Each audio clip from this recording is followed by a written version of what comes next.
அன்பான மாணவர்களே, இயற்பியல் எளிய வகையில் இனிய இயற்பியல் என்ற தொகுப்பாக +2 பாடத்திட்டங்களை நாம் பயின்று வருகின்றோம். ஒவ்வொரு நாளும் ஒரு சிறிய அலகினை எடுத்துக்கொண்டு அதன் கான்செப்ட் என்று சொல்லக்கூடிய கருத்தாக்கம் என்ன என்பதனை நன்றாக புரிந்து கொண்டு அதிலிருந்து எவ்வாறு கணக்குகள் போடுவது, அந்த கேள்விக்கு முறையான பதிலினை தேர்வுக்கு தகுந்தவாறு எவ்வாறு கொடுப்பது என்பதனை பற்றியெல்லாம் எடுத்துக்கொள்கின்றோம். முன்னரே நான் கூறியிருந்தேன், இந்த 2ஆம் ஆண்டிலே முதல் பாடமாக நிலை மின்னியல் என்ற அமைப்பு இருக்கின்றது. அதில் புள்ளி மின்னூட்டம் என்றால் என்ன, கூலும் விதி என்ன, அதனுடைய அமைப்பிலிருந்து மின் புலம் மற்றும் மின் அழுத்தம், காஸ் விதிகள், இந்த அமைப்பை பற்றியெல்லாம் படித்து வந்தோம். அதில் முக்கியமாக இந்த மின்னூட்ட பரவல், ஒரு பொருளிலே கடத்தியில மின்னூட்டமானது கொடுக்கப்படும் பொழுது எவ்வாறு அதன் பரப்பிலே அந்த மின்னூட்டமானது சேகரிக்கப்படுகின்றது, இதன் காரணமாக அந்த ஒரு கடத்தி ஒரு கோளம் பரப்பை எடுத்துக்கிட்டோம்னா அதன் அருகில் மற்றொரு கோளத்தை வைத்து இரண்டையும் நாம் ஒரு மெல்லிய கம்பியினாலே இணைக்கும் பொழுது எவ்வாறு அந்த மின்னூட்டங்கள் தானாக பகிர்ந்து கொள்ளுகின்றன, அந்த பரப்படர்த்தி சர்ஃபேஸ் சார்ஜ் டென்சிட்டி, மின்னூட்ட பரப்படர்த்தி சிக்மா என்பது அந்த கோளத்தினுடைய ஆரத்துடன் எந்த வகையான தொடர்பினை பெற்றுள்ளது என்ற தன்மையெல்லாம் பற்றி தெரிந்து கொள்ள இருக்கின்றது. இது மிக முக்கியமானது. Distribution of charges in a conductor அப்படிங்கிற தலைப்பாக நம்ம இதை எடுக்கலாம். இது முக்கியமான ஒரு பண்பு. ஏன் அப்படின்னு கேட்டால், நமக்கு நிலை மின் தூண்டல் என்ற தன்மையும், இந்த ஒரு கூரான புள்ளிகளிலே இந்த மின்னூட்டங்கள் மிக அதிகமாக சேர்வதனால் அங்கே மின்னூட்ட கசிவு ஏற்பட்டு ஒளிவட்ட மின்னிறக்கம், கரோனா டிஸ்சார்ஜ் என்பது உண்டாகின்றது. அதிலிருந்து பல வகையான பயன்படு கருவிகள் எல்லாம் நமக்கு கிடைக்கின்றது. இதை தான் நம்ம இங்கே முக்கியமாக கவனிக்கிறோம். அது என்ன அப்படின்னு பார்த்தா, அந்த ஒரு இடி தாங்கி என்று எடுத்துக்கொண்டாலோ அல்லது மிக உயர்ந்த மின்னழுத்தங்களை பெறுவதற்காக வேண்டிகிராஃப் இயற்றி என்று எடுத்துக்கொண்டாலோ இந்த அடிப்படை தத்துவம் நமக்கு புரிந்திருக்க வேண்டியிருக்கிறது. சில கான்செப்ட் எல்லாம் சொல்கிறோம், சம மின்னழுத்த பரப்புகள் என்றெல்லாம் நம்ம சொல்கிறோம். ஒவ்வொன்றாக தெளிவாக பார்த்து வருவோம். பொதுவாக நாம் இங்கே எடுத்துக்கொள்ளக்கூடியது 2 கோள பரப்புகளை நாம் எடுத்துக்கொள்கிறோம். என்னென்ன பரப்புகள் அப்படின்னு பார்த்தா, நல்லா கவனிங்க. நல்ல ஒரு பெரிய கோளம் ஒன்று எடுத்துக்கணும். இந்த கோளத்தினை A என்று குறிப்பிடுவோம். இந்த பரப்பு, இதனுடைய ஆரம் மதிப்பு R1 என்பதாக இருக்கட்டும். இதனுடைய பரப்படர்த்தியை நம்ம σ1 என்று குறிப்பிடுவோம். இதில் உள்ள மின்னூட்டங்களின் அளவை Q1 என்று குறிப்பிடுவோம். சரி சார், இதுக்கு அருகாமையில், அதாவது இந்த ஆரத்தை காட்டிலும் மிக அதிகமான அளவு தொலைவில், நல்ல ஞாபகம் வச்சுக்கணும், அப்படியாப்பட்ட தொலைவில் மற்றொரு கடத்தியினை காணும், ஒரு கோளம் இவ்வாறு எடுத்துக்கணும். இப்போ இந்த கோளத்தை B என்று குறிப்பிடுவோம். இதனுடைய ஆரத்தின் மதிப்பை R2 என்று குறிப்பிடுவோம். ரொம்ப பொறுமையாக நான் சொல்லிட்டு வரேன், கவனிச்சுட்டு வாங்க. இதில் இருக்கிற மின்னூட்டங்களினுடைய எண்ணிக்கை Q2 என்பதாக இருக்கட்டும், இதனுடைய பரப்படர்த்தி σ2 என்பதாக இருக்கட்டும். இப்போ இந்த 2 மின்னூட்டங்களையும் நம்ம என்ன செய்யறோம் அப்படின்னு பார்த்தா, இந்த 2 கோளங்களையும் ஒரு மெல்லிய கடத்தி கம்பி வழியாக எப்படி இணைச்சிருக்கும். இது 2 இணைச்சிட்டோம். நல்லா தெரிஞ்சுக்கணும். ஒரு கடத்தி அப்படின்னா மின்னூட்டங்கள் அதனுடைய பரப்புல தான், ஏற்கனவே கூறியிருக்கேன், தோல் விளைவு, ஸ்கின் எஃபெக்ட் என்று சொல்லியிருக்கேன். எப்படி வேர்வையானது நம்ம தோல் மேலே ஏற்படுறதோ அது போல் மின்னூட்டங்கள் எல்லாம் இப்படி தான் இருக்கு. இன்னொரு உதாரணமும் சொல்லியிருக்கேன். ஒரு நீர் பரப்பில் ஒரு சிறிதளவு எண்ணெயினை சுட்டாக போட்டால் கூட அது அப்படியே அந்த பரப்பில் மிக மெல்லிய ஏட்டு படலமாக பரவும், தானாகவே விரைவி படரும். அதுபோல தான் இங்கேயும் மின்னூட்டங்கள் இந்த பரப்புல தான் இருக்கு. அந்த அடர்த்தியை தான் சிக்மா அப்படின்னு சொன்னா, பரப்படர்த்தி அப்படின்னு சொன்னா Q டிவைடட் பை A என்று குறிப்பிடுகிறோம். நம்ம என்ன செய்யணும், பொதுவா Q என்ற ஒரு மின்னூட்டத்தை இந்த தொகுப்புக்கு நம்ம கொடுக்கிறோம். அந்த Q மின்னூட்டம் என்ன செய்கின்றது அப்படின்னு பார்த்தா, தானாகவே இந்த கோளத்தில் Q1 என்பதாகவும் இந்த கோளத்தில் B கோளத்தில் Q2 என்பதாகவும் பிரிகின்றது. அப்ப அடிப்படையா நமக்கு தெரிஞ்சது என்ன அப்படின்னு சொன்னா, Q equal to Q1 plus Q2 என்பதாக அமைகின்றது. சரி சார், எப்பொழுதுமே இந்த முறையில கோளமாக இருக்கும் பொழுது இந்த மையப்புள்ளியிலிருந்து இது சம தொலைவில் தான் இதனுடைய பரப்பு அமைகின்றது. நல்லா ஞாபகம் வச்சுக்கணும். அந்த பரப்பளவினுடைய வாய்ப்பாடு ஏனுடைய வாய்ப்பாடு என்னவா இருக்குன்னா 4πr² அப்படிங்கிறது பரப்பினுடைய வாய்ப்பாடாக இருக்கு. அது பூரா சம மின்னழுத்த நிலையில இருக்கு. ஈக்வி பொட்டன்ஷியல் சர்ஃபேஸ் அப்படின்னு ஆங்கிலத்தில் குறிப்பிடுவாங்க. சம மின்னழுத்த பரப்பாக இருக்கின்றது. அப்ப இதுவும் சம மின்னழுத்த பரப்பு.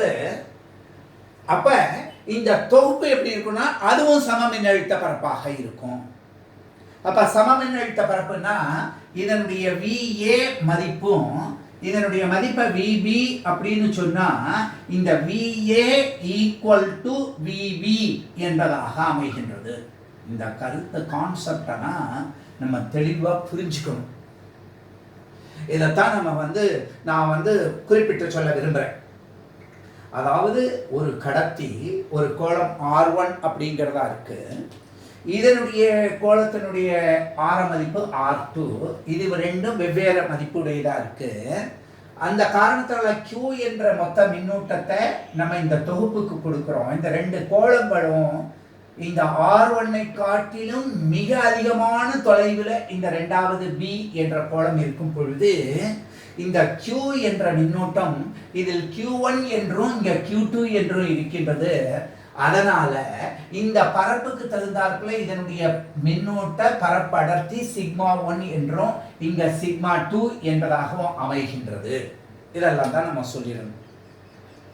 இப்ப நம்ம என்ன சொல்றோம், இது ஒரு கோளமா இருக்கிறதுனால அந்த கோளத்தினுடைய வெளிப்பரப்புல தான் அந்த மின்னூட்டங்கள் விரைவி பரவி இருக்கிறதுனால நம்ம ஆட்டோமேட்டிக்கா இதுல இருக்கக்கூடிய மின்னழுத்தத்தை VA என்றும் இதை VB என்று சொன்னா இதுவும் சம மின்னழுத்த பரப்பு, ஈக்வி பொட்டன்ஷியல் சர்ஃபேஸ், இதுவும் ஈக்வி பொட்டன்ஷியல் சர்ஃபேஸ். இந்த இரண்டும் ஒரு கம்பியினால இணைக்கப்பட்டிருந்த தொகுப்பு அந்த மொத்த பரப்புமே எப்படி அமைகின்றதுன்னு பார்க்கிறோம்.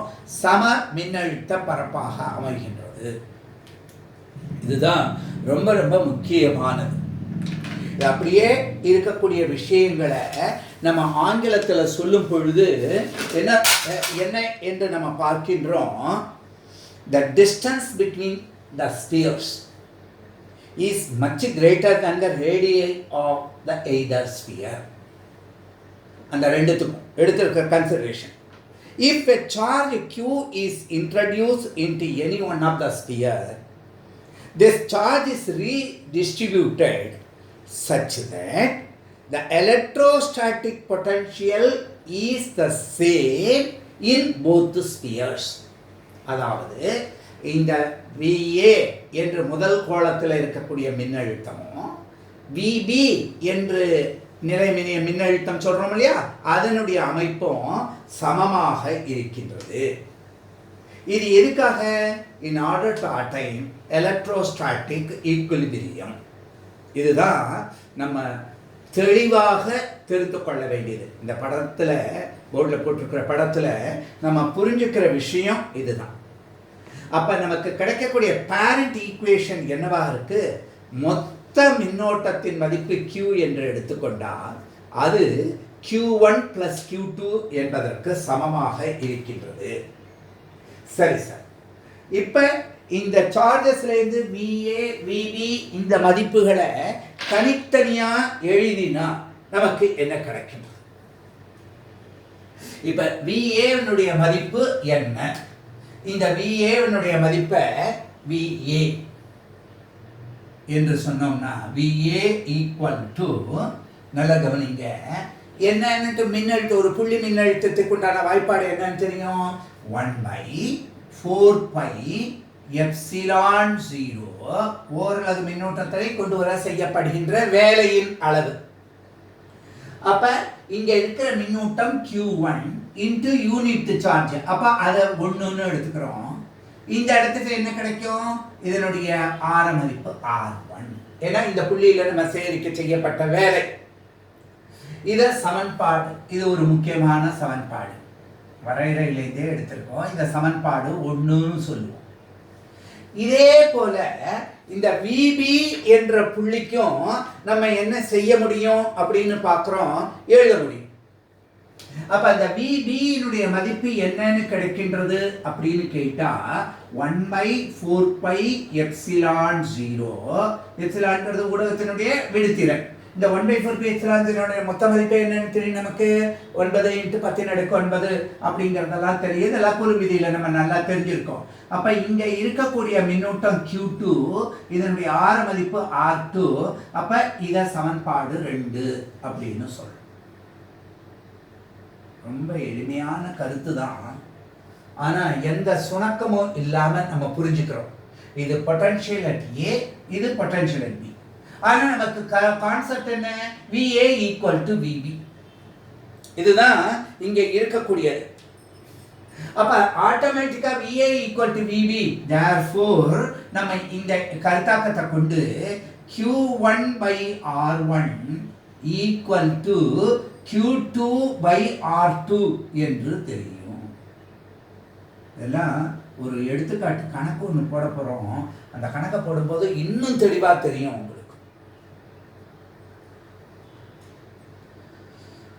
இப்ப Q1/R1 இந்த சமன்பாடு இது காமனா போயிடும். அப்ப ஈக்குவல் டு Q2/R2.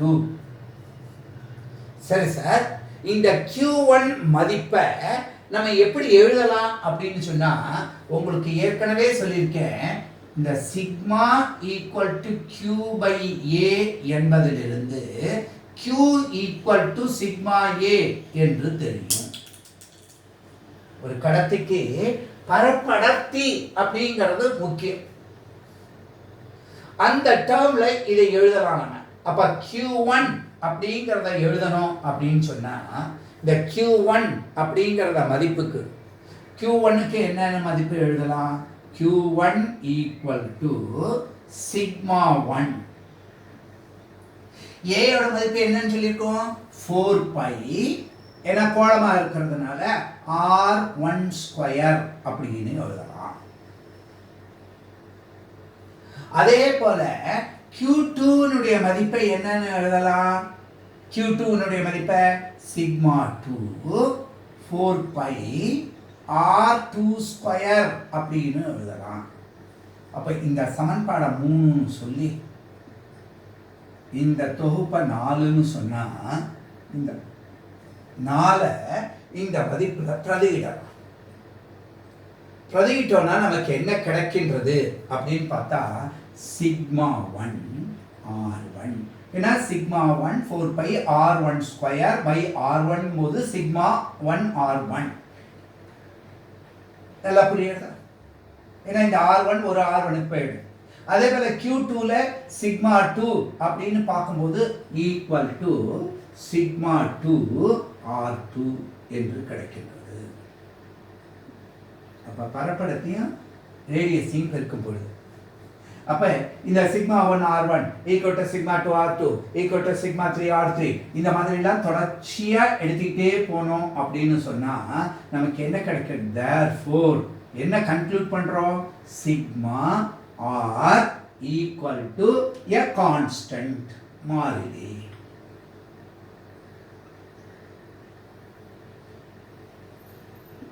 அப்படின்னா என்ன சார் அர்த்தம்? Sigma inversely proportional to R. இந்த பரப்படர்த்தி அப்படிங்கிறது ரேடியஸ் ஆஃப் கர்வேச்சருக்கு எப்படி இருக்குன்னா எதிர்விகித தலைகீழ் தொடர்பாக இருக்கின்றது. இது முக்கியமான பாயிண்ட். அப்ப என்ன அர்த்தம் அப்படின்னு பாத்தீங்கன்னா, இப்ப ஒரு பெரிய ஆரப்பரப்பு இருந்ததுன்னா இதுல பரப்படர்த்தி எப்படி இருக்கு அப்படின்னாக்க இவ்வாறு சீராக அமைகின்றது. சரி சார், இதே இப்படி இப்படி அமைப்பு வந்து இப்படி இந்த இடத்துக்கிட்ட போய் மறுபடியும் இப்படி வந்திருந்ததுன்னு வச்சுங்க. இப்போ என்ன ஆகும்? இந்த ஆரம் மதிப்பிற்கு இந்த நேர்கோட்டுக்கு வளைவாரம் என்னவா இருக்கு? இன்ஃபினிட்டியா இருக்கு. அப்ப இங்க இருக்கக்கூடிய மின்னூட்ட அடர்த்தியும் இப்படி பார்த்தோம்னா சார்ஜ் டிஸ்ட்ரிபியூஷனுடைய நேச்சர் இந்த பகுதியில் வளைவு பகுதியில் அதிகமான செறிவாக இருக்கின்றது. இந்த தன்மையை தான் நம்ம தெரிஞ்சுக்கணும். சரி சார், இதே இப்படி எடுத்து ஒரு கூம்பு பகுதி இப்படி வந்திருந்ததுன்னா என்ன ஆயிருக்கும் அப்படின்னு பார்த்தா இந்த இடத்திட்ட மின்னூட்ட பரவல் குறைவாக இருக்கும். ஆனா இந்த மாதிரியான பரவுகள் இங்க வளைவு ஆரம் குறைய குறைய குறைய பரப்பு அடர்த்தி மிக அதிகமாக இருக்கிறதுனால தான் அந்த ஒளிவிட்ட மின்னிறக்கம் எல்லாம் ஏற்படுது, கசிவெல்லாம் ஏற்படுகிறது. நேரடியாக எடுத்துக்காட்டாலும் ஒரு உதாரணத்துக்கு நம்ம எடுத்துக்கலாம். ஒரு கீழே தண்டு இருக்குன்னு வச்சுங்களேன், அதை சரியாக நம்ம ஒரு பிளேட்னால் வெட்டினோம் அப்படின்னா தண்டு பகுதியில் அந்த கீழே பகுதியிலேருந்து வேர்பகுதியிலேருந்து தண்ணீரானது அப்படியே மெதுவாக வரும். ஆனால் அதையே நீங்கள் ஒரு சாய்வாக கூராக இருக்கிறாப்புல சீவினீங்கன்னு வச்சுங்களேன், அது தண்ணீர் குபுக்குன்னு வரும். அப்போ தானாக வரக்கூடியது அந்த கூர் முனைகள். அதனால தான் இதுக்கு பேரே ஆக்ஷன் ஆஃப் பாயிண்ட்ஸ், கூர்முனையின் செயல்பாடு அப்படின்னு நம்ம சொல்றோம். அப்ப சிக்மா ப்ரொபோர்ஷனல் டு 1/r என்று எடுத்துக்கொள்வது தான் இங்க ரொம்ப ரொம்ப முக்கியமான ஒரு பண்பாக இருக்கின்றது. The surface charge density sigma is inversely proportional to radius of the sphere. இந்த கோளத்தினுடைய ஆரத்துடன் இந்த சிக்மா மதிப்பானது எதிர்விகித தொடர்பினை பெற்றுள்ளது. அதனால நீங்க என்ன சொல்லலாம்? For smaller radius of curvature, charge density will be larger and vice versa. அப்படின்னா என்ன அப்படின்னு பார்த்தா, பெரிய ரேடியஸ் ஆஃப் கர்வேச்சர் இல்லாம சின்னதா இருக்குன்னா, இந்த கூர் முனையா இருக்குன்னா, இந்த இடத்துக்கு அந்த சர்ஃபேஸ் சார்ஜ் டென்சிட்டி மதிப்பு சிக்மா மதிப்பானது மிக மிக அதிகமாக இருக்கின்றது. இந்த தன்மையை தான் நம்ம இந்த கருத்தாக்கம், இந்த கான்செப்டை இந்த பகுதியில் நம்ம தெளிவாக தெரிஞ்சுக்கிறோம். ஆக தொடக்கத்திலிருந்து மீண்டும் ஒரு தடவை சொல்றேன். A என்பது ஒரு கோளம் R1 என்ற ஆரம் கொண்டது. அதில் Q1 மின்னூட்டமானது இருக்கின்றது. B என்பது மற்றொரு கோளம், கடத்தி. அந்த கோள பரப்புல கடத்தி, அதனுடைய ஆரமானது R2 என்பதாக இருக்கின்றது. இந்த இரண்டு கடத்திகளும் ஒரு மெல்லிய கடத்தியினாலே கம்பியினாலே இணைக்கப்பட்டிருக்கின்றது. இங்கு மொத்தமாக நம்ம Q என்ற மின்னூட்டத்தை கொடுக்கும் பொழுது இதன் பரப்பில் Q1 மின்னூட்டங்களும் இதுல Q2 குழு மின்னூட்டங்களும் தானாக விரவி பரவுகின்றன. இந்த ரெண்டு கடத்திகளும் எவ்வாறு பிரித்து வைக்கப்பட்டிருக்குன்னா, much much greater than the greatest radius. அதாவது மச் மச் இந்த டிஸ்டன்ஸ் இடைத்தொலைவு கிரேட்டர் than, இந்த ரெண்டுல R1 R2 படத்தை பார்த்தா தெரியறதா, R1 பெருசா, அதை காட்டிலும் அந்த இடைத்தொலைவு அந்த அளவுக்கு இருக்கணும் அப்படிங்கிறத நம்ம குறிச்சுக்கிறோம். இப்படி மின்னூட்டங்கள் ஒரு கோள பரப்புல இருக்கு, மின்னூட்டங்கள்லாம் பரவி இருக்கு அப்படின்னா அந்த கடத்தி அதனுடைய மின்னழுத்தங்கள் எப்படி இருக்குன்னா சம மின்னழுத்த பரப்பாக இருக்கின்றது. தொகுப்பும் சம மின்னழுத்த பரப்பாக இருக்கின்றது.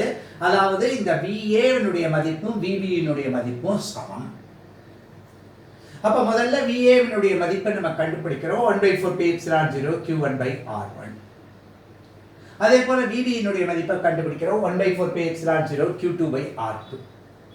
இந்த ரெண்டு சமன்பாடுகளை சமன்படுத்தும் பொழுது Q1/R1 = Q2/R2 என்று கிடைக்கின்றது. அப்ப நமக்கு பரப்படர்த்தியை கொண்டு வந்து பார்க்கும் பொழுது Q1 என்பது σ1 4πR12. ஏன்னா சிக்மா ஈக்குவல் டு Q/A என்பதனால Q equal to sigma E. அப்ப Q2 னுடைய மதிப்பு σ2 4πR22. அப்ப இந்த நான்காவது சமன்பாட்டை நம்ம இந்த சமன்பாட்டில் பிரதியிடும் பொழுது மூணாவதுல நமக்கு σ1R1 = σ2R2 என்று கிடைக்கின்றது. அதாவது மின்னூட்ட பரப்படத்தையும் அந்த கோளத்தின் ஆரத்தினையும் பெருக்கிவின்ற பெருக்கற் பலனானது ஒரு நிலையான மாறிலியாக a constant. இதிலிருந்து நம்ம சிக்மா ப்ரொபோர்ஷனல் டு 1/r, அதாவது இது தலைகீழ் விகிதத்தொடர்பு எதிர் விகிதத்தொடர்பினை பெற்றுள்ளது. Inversely proportional to the surface charge density is inversely proportional to radius of curvature. அப்ப பல்வேறு வகையான அமைப்புகளும் பார்க்கும் பொழுது இந்த மின்னூட்டங்கள் இவ்வாறு பெரிய ஆரப்பரப்புல பரப்படத்தி இப்படி இருக்கு. இதே இந்த அமைப்பு கூறாக வரும் பொழுது இந்த வளைவு பகுதிகளில் அதிகமானதாகவும் இந்த நேர்கோட்டு பகுதியில் குறைவாகவும் மின்னூட்டங்கள் இருக்கிறத பார்க்குறோம். இந்த அமைப்பை இவ்வாறு ஒரு இரகுலர் ஷேப் ஷார்ப்பு பாயிண்ட் வரக்கூடியதாக இருந்தால் இங்கே செறிவு ரொம்ப ஜாஸ்தியாக இருக்கு. இதனால நமக்கு மின்னூட்ட கசிவு ஒளிவட்ட மின்னிறக்கம் எல்லாம் ஏற்பட முடியும் அப்படிங்கிறத நம்ம பார்க்க முடியும். சரி சார், இப்போ நம்ம தெரிஞ்சுக்கிட்ட இந்த கான்செப்டை ஒரு கணக்கு ஒன்று போடுவோம். அந்த கணக்குலேருந்து இன்னும் கொஞ்சம் தெளிவாக புரிஞ்சுக்கிறதுக்கு ட்ரை பண்ணும். ஏன்னா அந்த மதிப்பு சம மின்னழுத்த பரப்புன்னெல்லாம் சொல்கிறோம் இல்லையா, VA VB இந்த மதிப்புகள் எல்லாம் கண்டுபிடிப்போம். அப்புறம் கண்டுபிடிச்சு அதை நம்ம பார்க்கும்பொழுது ஆட்டோமேட்டிக்காக நம்ம தெரிஞ்சுக்கலாம். இந்த sigma proportional to 1/r அப்படிங்கிறதோ VA = VB.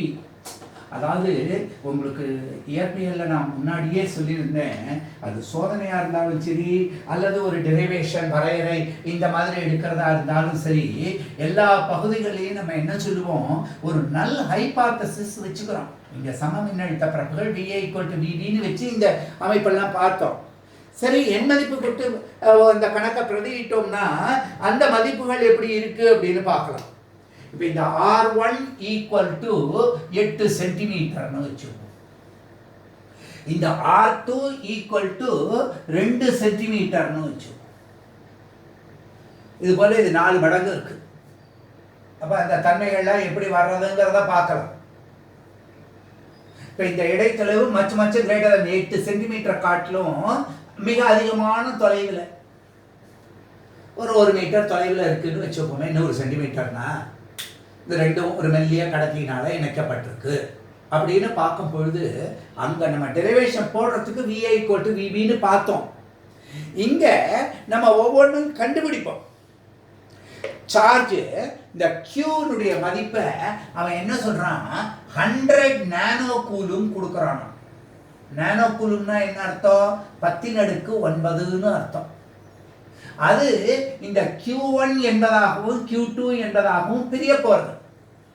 அது எப்படி பிரிஞ்சிருக்குங்கிறத முதல்ல கண்டுபிடிக்கணும். நம்ம கால்குலேட் த சார்ஜ். Q1 மதிப்பை கண்டுபிடி. Q1 = என்ன, கணக்கு தான். Q2 = என்ன, σ1 மதிப்பு என்ன, σ2 மதிப்பு என்ன, இதெல்லாம் கண்டுபிடிக்கிறோம்.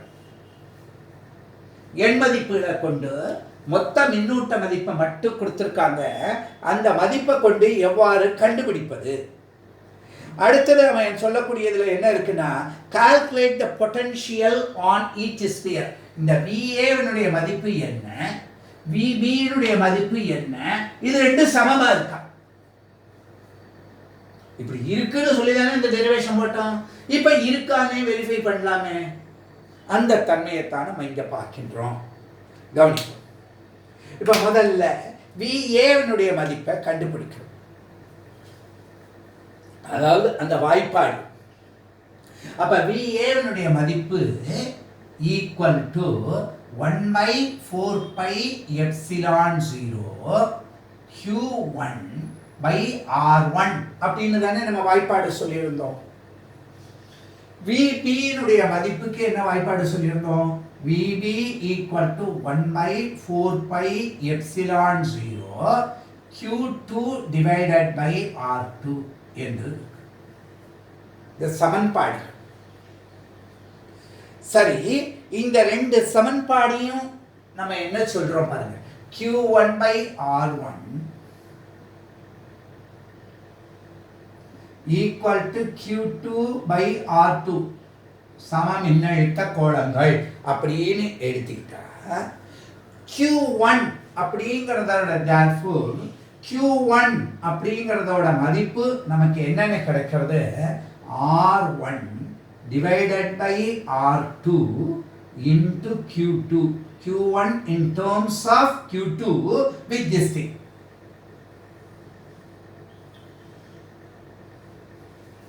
Q1 க்கு மதிப்பு.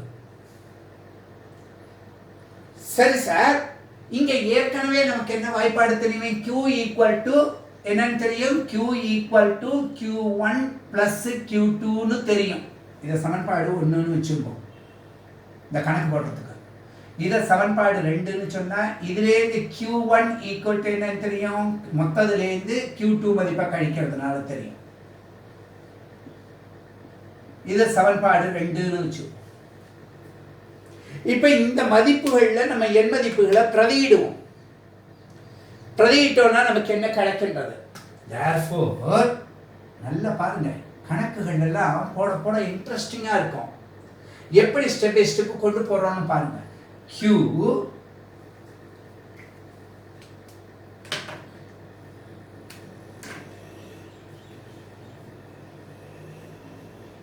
minus Q2 equal to R1 by R2 into Q2. அழகா இந்த ரெண்டையும் சமன்படுத்துறதுனால வரும். எனவே இந்த வாய்ப்பாட்டிலேருந்து Q2 மதிப்பை நம்ம என்னன்னு எழுதலாம் அப்படின்னு பார்த்தா ரொம்ப சுலபமான வாய்ப்பாடு தானே அது. ஒரே ரெண்டு பொருள்கள் தானே இருக்கு அதுல. Q2 மதிப்பை Q into என்னன்னு எழுத முடியும்? நல்லா கவனிச்சு பாருங்க. R2 divided by R1 plus R2 அப்படின்னு எழுத முடியும். Q அப்ப Q2 மதிப்பு இதிலேருந்து Q2 மதிப்பை நம்ம எடுத்து எழுதும்போது இந்த Q2 அந்த சைடுல போறது. அப்ப R1 by R2 இருக்கு. இப்ப Q மதிப்பு இந்த Q2 மட்டும் தனியா எடுத்து அந்த மதிப்புல இருந்து எடுத்து எழுதும் பொழுது Q2 மதிப்பு இப்படி கிடைக்கும்.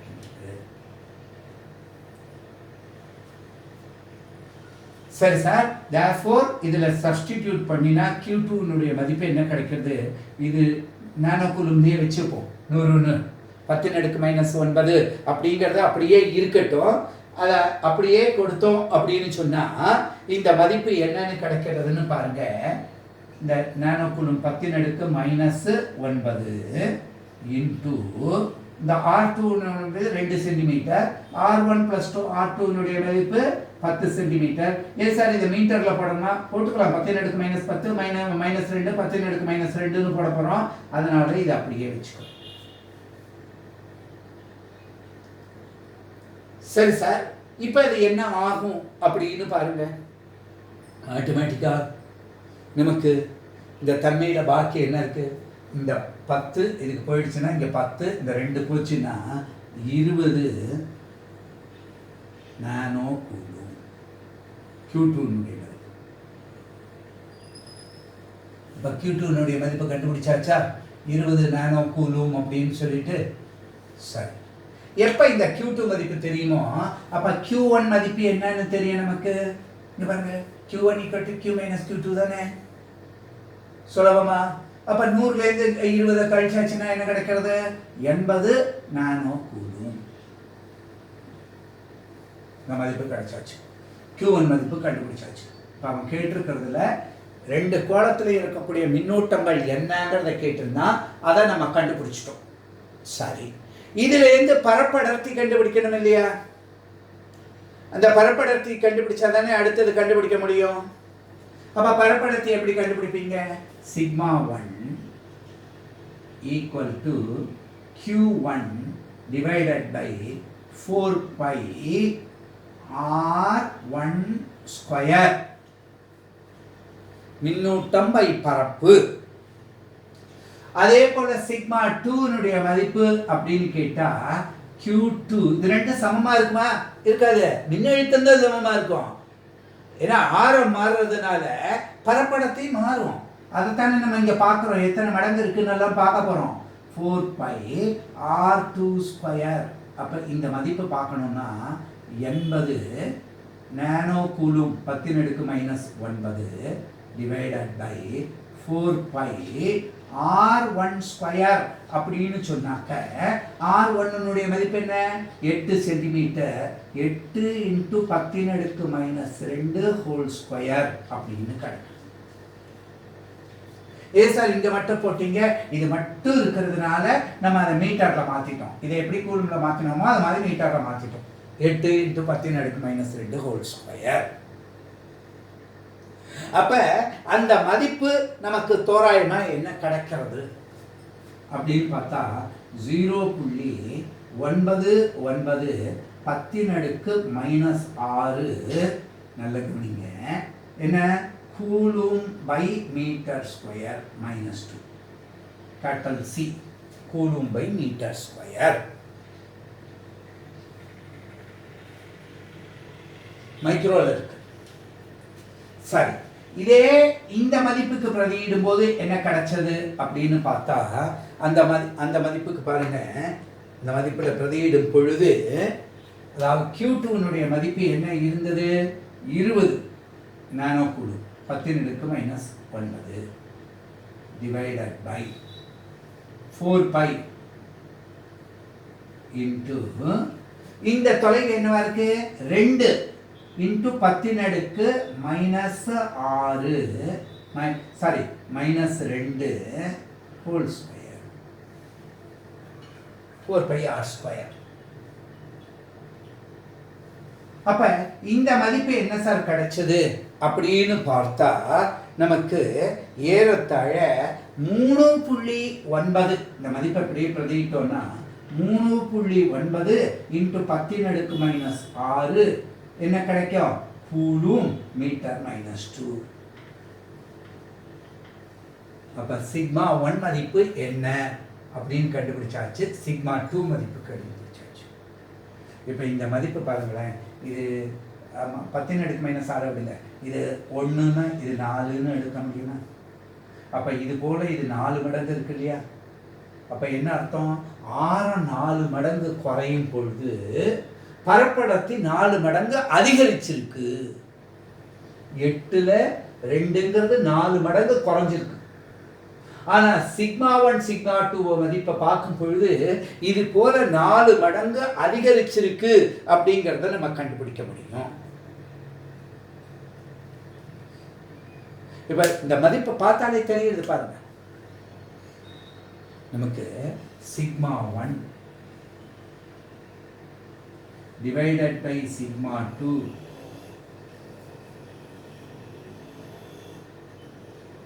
sigma 1 divided by sigma 2 நமக்கு என்ன வாய்ப்பாடு சொல்லியிருந்தோம்? sigma r equal to constant.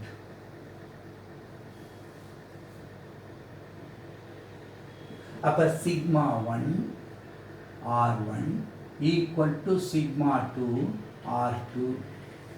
அப்ப sigma 1 by sigma 2 equal to இப்படி கொண்டு வந்தா R2 by R1 அப்படின்னு தானே கிடைச்சிருக்கும். அப்ப R2 மதிப்பு 2, R1 மதிப்பு 8 அப்படின்னு சொன்னா 1/4 தானே கிடைச்சது. அப்ப sigma 2 equal to 4 times sigma 1 அப்படின்னு நமக்கு வரையறைப்படி வர்றது. இங்க n மதிப்புல அதே கரெக்டா இருக்கா இல்லையா? இந்த மதிப்பையும் பார்க்கும் பொழுது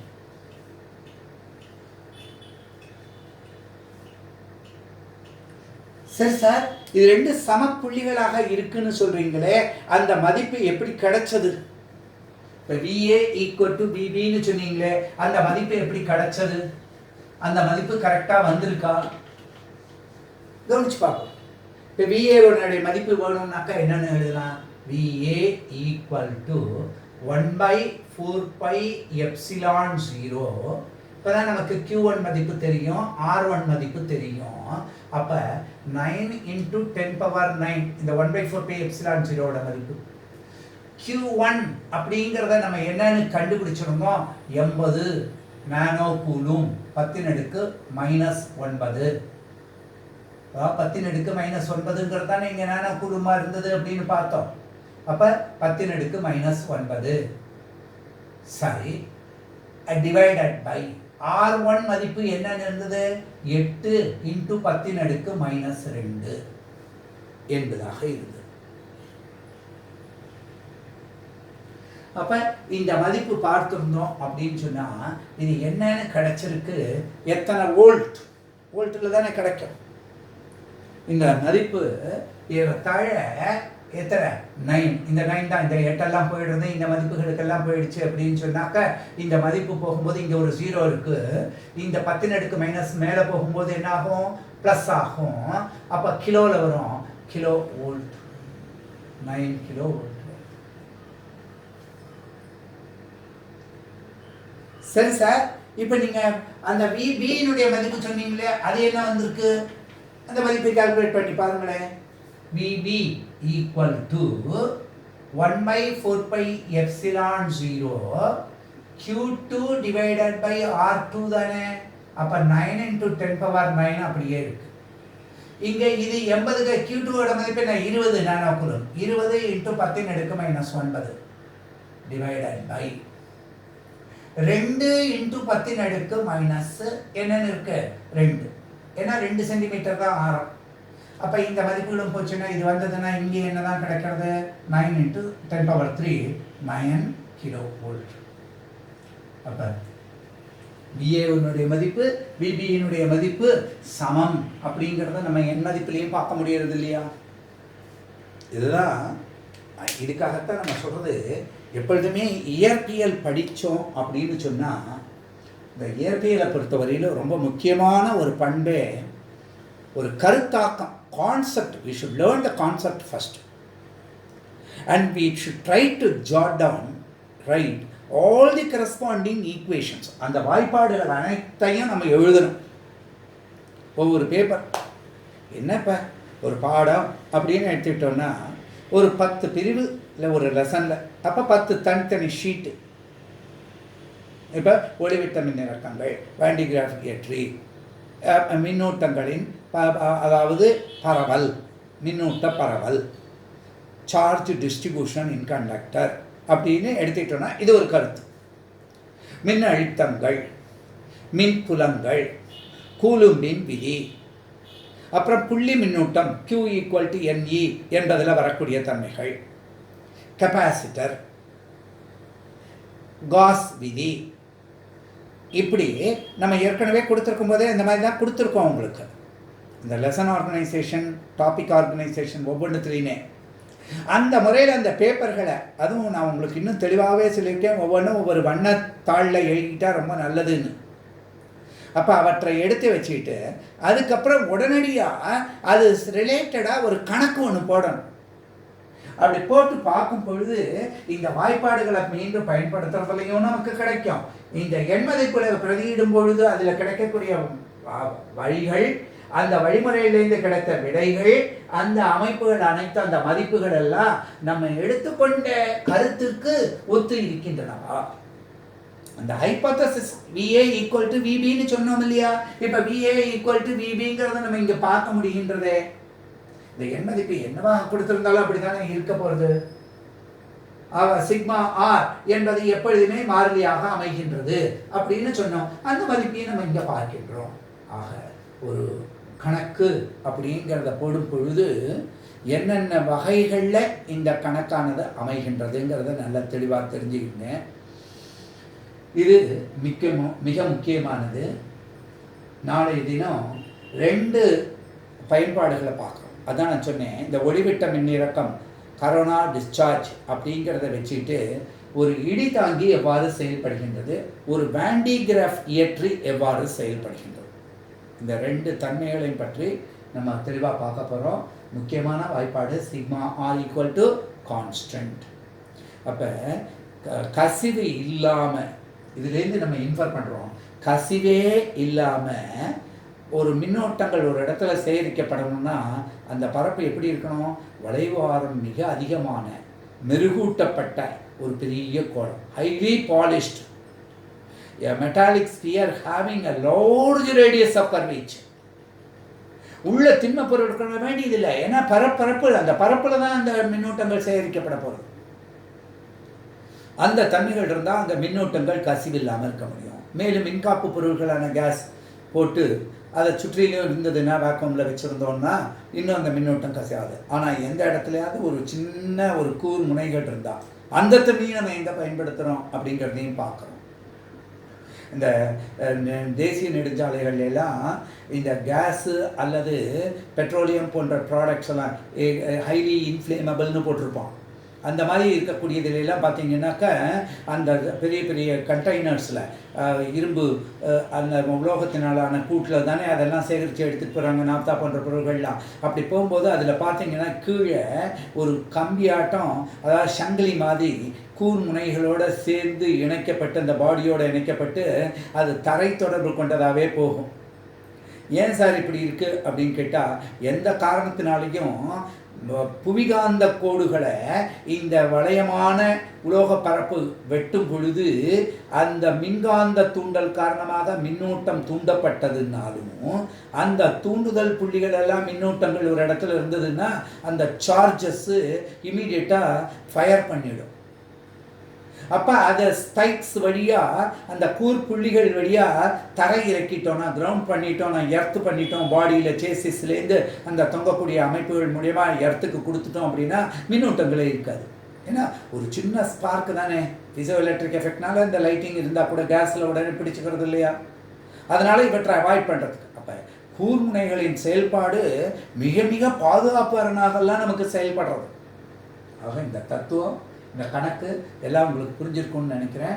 நாளை தினம் அந்த அமைப்பையும் பார்த்தோன்னா இந்த நிலைமின்னியல் பகுதியில் முக்கியமான அமைப்புகளை பற்றி நம்ம தெரிஞ்சுதான் இருக்கும்.